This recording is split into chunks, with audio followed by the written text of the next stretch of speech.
امریکہ ہے وہ درندہ دہشت گرد یہودیوں کی مذمت کرنے کی بجائے جو شخص مظلوموں کی حمایت کر رہا ہے اسے یہودیوں کا مخالف کہہ رہے ہیں، اسے انسانیت کا دشمن قرار دے رہے ہیں۔ ناظرین کرام، اسرائیل کا اخبار ہے یروشلم پوسٹ، اس کے اندر بھی ایک رپورٹ چھپی ہے کہ طیب اردوان تمام حدیں کراس کر چکا ہے یہودیوں کی مخالفت میں، اسرائیل کی مخالفت میں، لہٰذا اردگان کو سبق سکھانا ضروری ہے۔ ناظرین کرام، یہ طیب اردگان کے خلاف امریکہ اور اسرائیل کی پلاننگ ہے اور یہ سازشیں ہیں۔ صورتحال ناظرین کرام یہ ہے کہ اب جو متوقع جو حملے ہیں ترکی پر وہ بھی ہو سکتے ہیں۔ اس میں ناظرین کرام جو فتح اللہ گولن نامی ایک دہشت گرد تنظیم ہے جس کے سربراہ امریکہ کے اندر موجود ہیں، ان کو متحرک کیا گیا ہے اور وہ ترکی کے فوجیوں پر حملے کر رہے ہیں، ترکی کے فوجی اڈوں پر حملے کر رہے ہیں۔ یہاں تک کہ جو اب تازہ خبریں ہمارے پاس آ رہی ہیں کہ گزشتہ 24 گھنٹے میں ترکی کے اندر داعش، فتح اللہ گولن اور PK کے نامی جو کرد باغیوں کی مسلح تنظیم ہے اس کے 20 سے زائد افراد کو گرفتار کیا گیا ہے، جس کا مطلب یہ ہے کہ امریکہ، اسرائیل یہ بدلہ لینا چاہ رہے ہیں اردگان سے، بدامنی پیدا کر کے، لیکن طیب اردگان کی خفیہ فورسز اور خفیہ ادارے انتہائی ایکٹیو ہیں، وہ ان سازشوں کو ناکام بنا رہے ہیں۔ ناظرین کرام، جو ایک اور بڑی ڈیولپمنٹ سامنے آ رہی ہے وہ ہے ناظرین کرام کہ ترکی، پاکستان اور فلسطین کے وزرائے خارجہ کا مشترکہ طور پر امریکہ پہنچنا، امریکہ روانہ ہونا۔ اس وقت جو ہمارے پاس ویڈیوز آ رہی ہیں، تصاویر آ رہی ہیں اور جو بیانات آ رہے ہیں اس میں دیکھا جا سکتا ہے کہ فلسطین کے وزیر خارجہ، پاکستان کے وزیر خارجہ، ترکی کے وزیر خارجہ ترکی کے ایئرپورٹ سے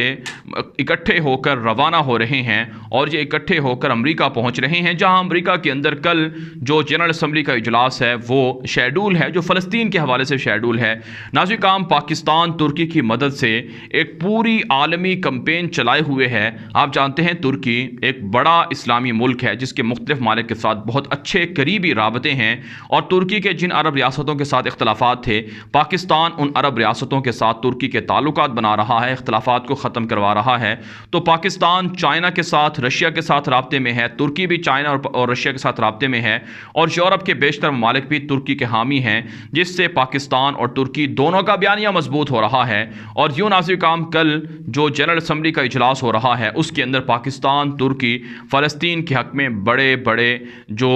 حمایت ہے وہ حاصل کریں گے اور بڑے بڑے منصوبوں کا اعلان بھی کریں گے، اور اسرائیل کی دہشت گردی کے خلاف ہے پاکستان، ترکی اور فلسطین اور دیگر مسلمانوں کی یقیناً فتح ہوگی۔ ناظرین کرام، یہ ساری چیزیں جو نظر آ رہی ہیں یہ بہت ضروری ہیں۔ جو عالمی سطح پر پریشر بلڈ کرنا ہوتا ہے یا پریشر ڈیولپ کرنا ہوتا ہے، اس کے لیے ضروری ہوتا ہے کہ آپ کو جو ڈپلومیٹک جو ریلیشنز ہیں ان کو یا جو چینلز ہیں ان کو ایکٹیو کیا جائے اور ان کے ذریعے سے آپ اپنی حمایت حاصل کریں اور ان کے ذریعے سے آپ دنیا کے سامنے ایک بیانیہ کریٹ کریں جو آپ کا نیریٹو ہو، وہ اتنا پاورفل ہو کہ مختلف ممالک آپ کے سامنے بے بس ہو جائیں۔ ناظرین کرام، یہاں امریکہ بدماش اگرچہ اسرائیل کی کھل کر حمایت کر رہا ہے، 4 مرتبہ سلامتی کونسل کا جو اجلاس ہوا جس میں بیانات جاری کیے جانے تھے کہ اسرائیل دہشت گردی کر رہا ہے، نہتے شہریوں پر بم برسا رہا ہے، یہ بیانات جاری کرنے سے امریکہ نے 4 بار روکا ہے۔ تو اب جو جنرل اسمبلی کا اجلاس ہے اس کے اندر امریکہ کی بدماشی بھی سامنے آ سکتی ہے، لیکن دنیا کو پتہ ہے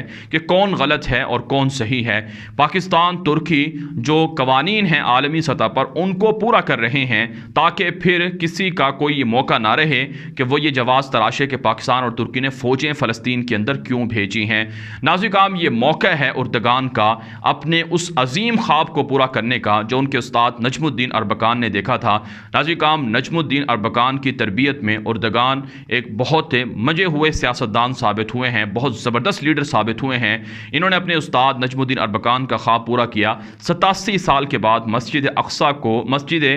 جو آیا صوفیہ ہے اسے مسجد کی حیثیت سے بحال کیا تھا، اور ناظرین کرام انہی کا خواب تھا کہ اسلامائزیشن ہو ترکی کے اندر یقیناً طیب اردگان نے اسلامائزیشن کے لیے جو منصوبے شروع کیے ہیں وہ پورے ہوئے ہیں، اور نجم الدین اربکان کا خواب تھا کہ ترکی کے اندر صدارتی سسٹم ہو، وہ بھی طیب اردگان نے پورا کر کے دکھایا۔ اسی طرح سے نجم الدین اربکان کا خواب ہے کہ فلسطین کی آزادی کے لیے ترکی رول پلے کرے۔ 1997 کے اندر نجم الدین اربکان نے اپنی وزارت عظمیٰ کے دور میں فوجیں ترکی کی الخلیل شہر فلسطین میں بھیجی تھیں۔ یہی خواب طیب اردوان بھی پورا کرنا چاہتے ہیں، اور اس کے لیے طیب اردوان متواتر بیانات دے چکے ہیں، جس کا مطلب یہ ہے کہ یقیناً ترکی پیچھے نہیں ہٹا ہے، ترکی کسی بھی طرح کی منافقت نہیں کر رہا ہے، دوغلاپن نہیں کر رہا ہے، بلکہ سنجیدہ ہو کر فلسطین فلسطین کے حق میں بڑے بڑے فیصلے کیے جائیں گے اور اس کے لیے طیب اردگان بالکل تیار ہیں۔ اب ناظرین ہم بات کر لیتے ہیں جو اسرائیل کے وزیر اعظم دہشت گرد نیتن یاہو ہیں، انہوں نے آج ایک بیان دیا ہے، ایک پریس کانفرنس کی ہے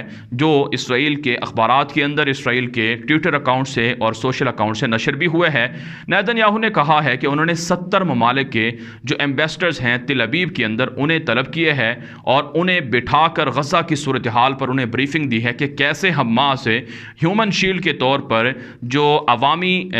گھر ہیں، لوگوں کے گھر ہیں، انہیں استعمال کر رہا ہے، ٹاورز کو، برج کو استعمال کر رہا ہے، اور 70 ممالک کے ایمبیسڈر کو بریفنگ دے کر ہم نے کہا ہے کہ تم ہماری اسرائیل کی حمایت کرو، اور ان 70 ممالک کے ایمبیسڈر نے اسرائیل کی حمایت کی ہے، جس میں انڈیا شامل ہے اور جس میں چائنا شامل ہے، جس میں رشیا شامل ہے اور دیگر یورپی ممالک بھی شامل ہیں۔ لیکن عزیزان نیتن یاہو یہ بات جھوٹ بول رہے ہیں، وہ دنیا کو اپنے ساتھ ملانے کے لیے اس طرح کا جھوٹا پروپیگنڈا کر سکتے ہیں، اس طرح کا جھوٹا ڈرامہ کر سکتے ہیں، لیکن حقیقتاً دنیا کے یہ ممالک اسرائیل کو دہشت گرد تسلیم کرتے ہیں اور اسرائیل کی دہشت گردی کے خلاف وہ متحد ہیں۔ لہٰذا اسرائیل غلط فہمی میں ہے کہ دنیا ہماری حمایت کر رہی ہے۔ اگرچہ دنیا تمہاری حمایت کر لے، لیکن جو مسلمان ہیں اب وہ مسجد اقصیٰ لے کر رہیں گے، مسجد اقصیٰ آزاد کروا کے رہیں گے۔ یہاں پر ناظرین کرام اسلامی ممالک کو چاہیے کہ پاکستان کو سپورٹ کریں، ترکی کو سپورٹ کریں، جو وقفے سے غزہ پر بمباری ہو رہی ہے، اس کو رکوانے کا، مسجد اقصیٰ کو آزاد کروانے کا ایک ہی حل ہے